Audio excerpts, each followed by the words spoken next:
M'dzina la Atate, ndi la Mwana, ndi la Mzimu Woyera. Amen. Tikulandireni abale ndi alongo mwa Ambuye pano pa Tiyankhuleni Ambuye. Lero loweruka pa 14 March 2026. Ambuye Yesu akufuna atiphunzitse mmene inu ndi ine timayenera kufikira pamaso pake. Ndipo tikaphunzira mmene ife tizifikira pamaso pake, tidzizukute, tidzifufuze kuti kodi ndimafika moyenerera pamaso pa Mulungu. Ndipo pamene Ambuye Yesu akutiphunzitsa zimenezi, mawu athu oyamba alero akuchokera mu buku la Hosea mutu 5 kuyambira ndime ya 15 mpaka na chapter 6 kulekezera ndime ya 6. Amene akutiwerengera mawu oyamba ndi Council Angela Kaunda kuchokera ku St. Kizito Parish mu Archdiocese ya Lilongwe. Ndipo uthenga wathu wabwino walero ukuchokera mu uthenga wa Luka mutu 18 kuyambira ndime ya 1 kulekezera ndime ya 14. Amene akutiwerengera mawu a mthenga woyera komanso kutigawira mawu ndi Reverend Father John Enoch Kaliwamba kuchokera ku St. John Paul II Chiteze Parish mu Archdiocese ya Lilongwe.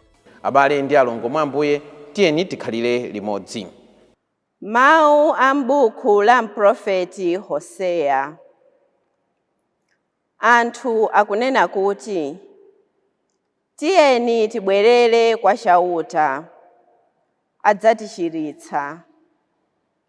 Watikantha, komabe adzamanga mabala athu. Posachedwa adzatitsitsimutsa. Patangopita masiku awiri kapena atatu, adzatiukitsa kuti tikhale ndi moyo pamaso pake. Tiyeni tilimbikire kusamala za Chauta. Adzabwera kwa ife mosapeneka konse ngati m'bandakucha. Kubwera kwake kudzakhala madalitso ngati mvula. Mvula yake yachilimwe, imene imakhathamiza nthaka. Koma Chauta akuti, inu Aefereimu, kodi ndikuchiteni chiyani? Nanga inu Ayuda, ndikuchiteni chiyani? Chikondi chanu chimazimirira ngati nkhungu ya mmawa. Chili ngati mame okamuka msanga. N'chifukwa chake, ndakuwazani ngati nkhuni ndi machenjezo a aneneri. Ndakuphani ndi mawu anga. Chigamulo changa n'choonekeratu ngati kuwala kwa dzuwa. Kunena zoona, ine ndimafuna chikondi chosasinthika, osati nsembe chabe. Ndifuna kuti anthu andidziwe ine Mulungu, m'malo mwa kumangopereka nsembe zopsereza. Mawu a Ambuye. Tithokoze Mulungu. Ambuye akhale nanu, akhalenso ndi mzimu wanu. Mawu a muthenga wabwino monga adalembera Luka woyera. Ulemu kwa inu Ambuye. Yesu adawapheranso fanizo anthu ena amene ankadziyetsa olungama nkumanyoza anzawo. Adati, anthu awiri adapita ku nyumba ya Mulungu kukapemphera. Wina anali Mfarisi, wina anali okhometsa msonkho.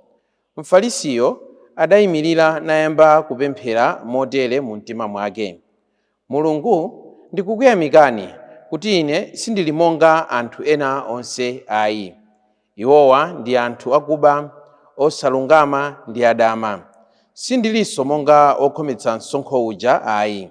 Ine ndimasamala zakudya kawiri pa Mulungu, ndipo ndimapereka chachikhumi pa zonse zimene ndimapata.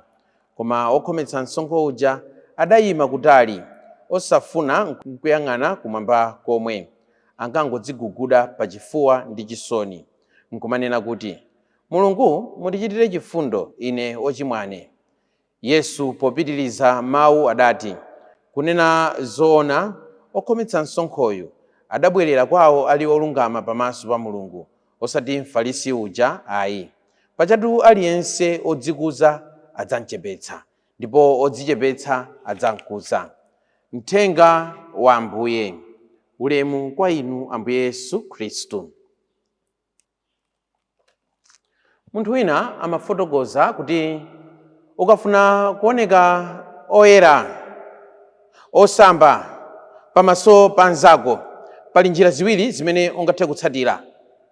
Akuti njira yoyambirira imene iwe ungathe kuonekera oyera komanso osamba pamaso pa anthu ena ndikunena kuti ikakwana nthawi yosamba unyamuke upite ku bafa ukasambe. Ndipo ngati ku bafa nthawi zonse umakhalako 2 minutes, kenaka madzi otsalawo umangodzitenga nkungodzithira nkutulukako nkumapita, akuti nthawi iyi ukakhaleko nthawi yayitali 20 minutes 30 minutes uli ku bafa nkumadzikunyula kuchotsa litsiro. Kenaka ikakwananso nthawiso yodzola mafuta yozisamalira udzolenso mondekha bwino, kwa ife azimayi ka foundation ka powder pamenepo, kuti zioneke kuti zinthuzi nzadongosolo. Ndiye ukabwera pamaso pa nzako anthu adamatha kumasiyanitsa kuti awawa ali apawa asamba ndithu osewa, koma uyu wasamba kuposa anzake osewa. Chifukwa chamene akuonekera. Imene ndi njira yoyambirira. Ati ukafunanso kuti uoneke kuti ndi oyera komanso osamba pamaso pa anzako, pamaso pa anthu ena, anthu ikakwana nthawi yoti anthu amasamba, ikakwana nthawi yoti anthu akupita kukasamba, iwo sakasambe. Ati ungokhala udzaona anthu aja akupita kukasamba. Ndi anthu aja akabwera akuti ndi m'manja mwako mwakudamo ndiye udzagwira, kumagwiragwira kumaso, kumagwiragwira m'manjamo kuti koma ndi anzathu, koma ndi khungu lanu lofewa uku kwapaka, kufumbira kolo kuda kwakoko ukwapaka. Iyi ndi njira imene akhristu ambiri timatsatira. Timafuna tioneke woyera ponena zoyipa za munthu mzathu, za Khristu mzathu, pojama ya munthu wina. Njira imeneyi ndi imene tsopano akuyitsatira Mfarisi uyu. Akuti Mfarisi komanso okhometsa msonkho osewa afika pamaso pa Mulungu, osewa akupemphera. Ndipo pamene akupemphera, Mfarisi akukutumula pemphero lake, akuti Ambuye ndikuyamikani sindili ngati ena onsewa. These are useless Christians.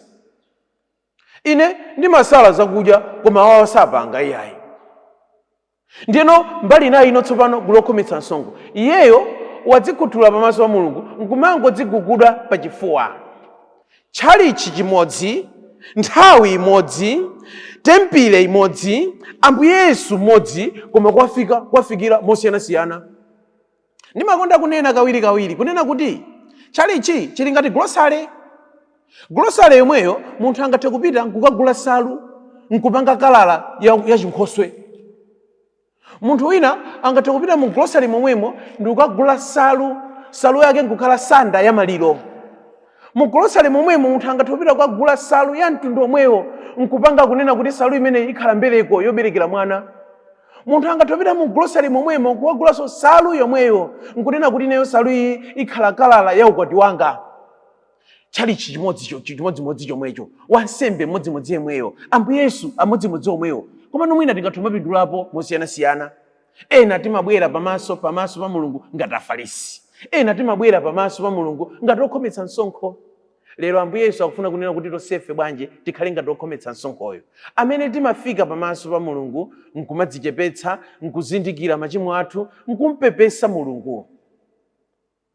Sitibwera ku nyumba ya Mulungu, sitibwera ku tchalichi kuti tidzalungamitsidwe ayi, kuti mpingo udzatipanga congratulate ayi, kuti olalika adzatiyamikira pa zimene ife timapanga ayi. Mukadzapita ku tchalichi mulaliki nkumakuyamikirani pa zimene zonse zimene mukupanga, muli malo olakwika. Kumeneko nkundale sikutchalichi ayi, kumeneko nkuntchito sikutchalichi ayi. Chifukwa kuntchito kumene amakuyamikirani kuti mugwira ntchito yabwino, pitirizani.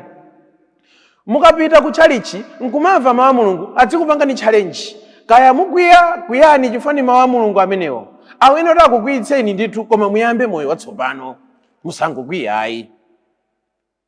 Osapita ku chalichi osafika pamaso pa Mulungu ndicho lingalina kuti mawu a Mulungu adzikuyamikirani adzikumenyani kunsana kunena kuti niwo palibenso inu ndi katundu madzi mchenga mwala kulemera palibenso iyayi katundu omangira katundu mzake linya inuyo mulitu malo olakwika mukatero.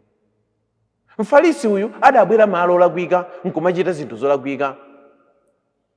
Kenaka tikuonanso kunena kuti tingathe kutheka kunena kuti ife tabwera mu tchalichimo ndipo tafika ngati wokhometsa msonkho uyu nkubwera tsopano pamaso pa Mulungu nkumadziguguda pachifuwa.